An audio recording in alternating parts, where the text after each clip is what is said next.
にちは、真剣の太陽です。今回は鹿児島市に完成した住まいをご紹介します。こちらの住まいでは、住まい手様がご親族から受け継いだ家の建て替えをお任せいただきました。この土地は住宅街の一角にある約59坪の土地で、北側には車通りがとても多い道路があって、東側、西側、南側の3方向をお隣の家に囲まれた環境になっています。建物は幅6メートル、奥行き6メートルの2階建ての母屋と、その奥に仕事にも趣味にも使える離れがあるプランになっています。早速行ってみましょう。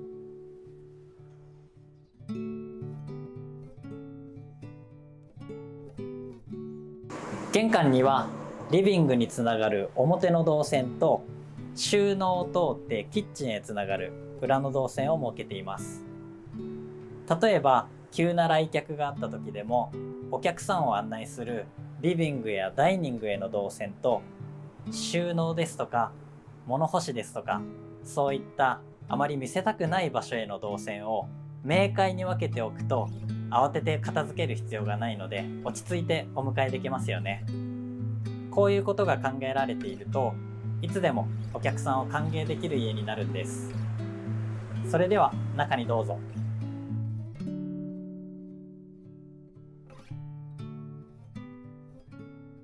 こちらの住まいの1階には、南側にリビングとダイニング、北側にキッチン、そしてダイニングからつながるデッキを設けています。キッチンから全体が見えるようにしているので、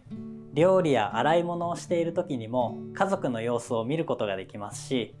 デッキでバーベキューをする時にもキッチンで準備をしながら会話に参加して一緒に楽しむこともできます。キッチンの横にはワークスペースとして机を設けていますので、お子様の勉強を見てあげられますし、お子様から今日学校でこんなことがあってねと話しかけてくれる時にも、キッチンで手を動かしながらでもそばにいて話を聞いてあげられますよね。そういった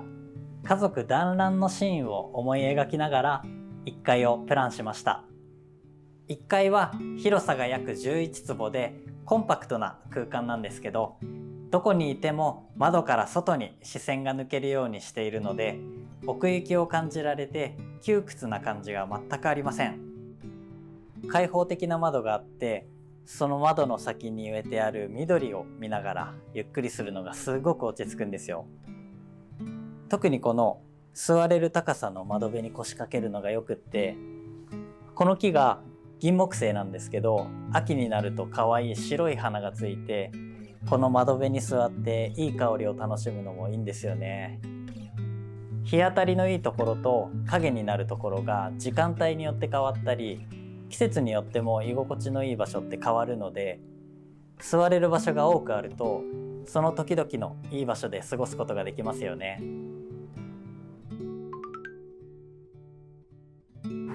離れは一人で仕事や趣味に没頭できる場所なんですけど、母屋からは離れで過ごしている家族の気配を感じられるように、ダイニング側に窓を設けてデッキでつなぐことで、完全に孤立した場所にならないようにしています。例えばこの離れでお仕事をしている時に、お子さんがデッキからトコトコトコって歩いてきて、この窓からコーヒーとお菓子を届けてくれるかもしれませんよね。それからお天気がいい日には、このデッキに椅子とテーブルを出して外で食事をするのもいいですし、ソファーを出して本を読んだりお昼寝をするのも気持ちいいんですよね。周りの建物に囲まれてるんですけど、お隣からの視線を遮る位置に木塀や離れを立てていたり、常緑樹を配置していますので、周りの気配を気にせずにゆっくり過ごすことができます。木塀を背にして腰掛けると、視線が家の中を通ってキッチンの窓の向こうまでスーッと抜けていくんですけど、手前にダイニングの照明が優しく灯っていて、家の中の温かみを感じさせてくれますよね。そしてその奥にあるキッチンの木の窓が赤い実をつけた街路樹の黒金餅をまるで絵画のように見せてくれてます。この美しい光景が見られるのもこの住まいの魅力の一つなんです。真剣の家に暮らすお子さんたちってよく階段の3段目4段目あたりに座るんです。キッチンの目の前なのでお母さんやお父さんが料理をしている様子を見れる場所ですし、3段目4段目って大人の目線と合う高さなんですよね。やっぱりお子さんってお母さんやお父さんに目線を合わせて見てもらえるのが嬉しいのかもしれませんね。階段もただ上り下りするだけの通路として作るのではなくて、リビングやダイニングと一体の空間にすると楽しい場所になるんですよね。2階にはお風呂、洗面、お手洗いと家族の部屋を設けています。プライベートな場所になりますので、お隣の家の窓と向かい合わせにならない位置に窓を設けることで視線を感じることなく安心して過ごせるように配慮しています。北側の部屋の窓の前には常緑樹のイジュの木を植えているんですけれども、時々メジロが木の実を食べに来てすっごく可愛いんですよ。住宅街に住んでてもそういう自然の様子に触れながらお子さんの感性が育まれていったらとっても素敵じゃないですか。お子さんと一緒に小鳥の巣箱を作ったりしたら楽しい思い出になりそうですよね。真剣の住まいでは太陽熱の床暖房のおかげで冬も暖かく過ごせるんです。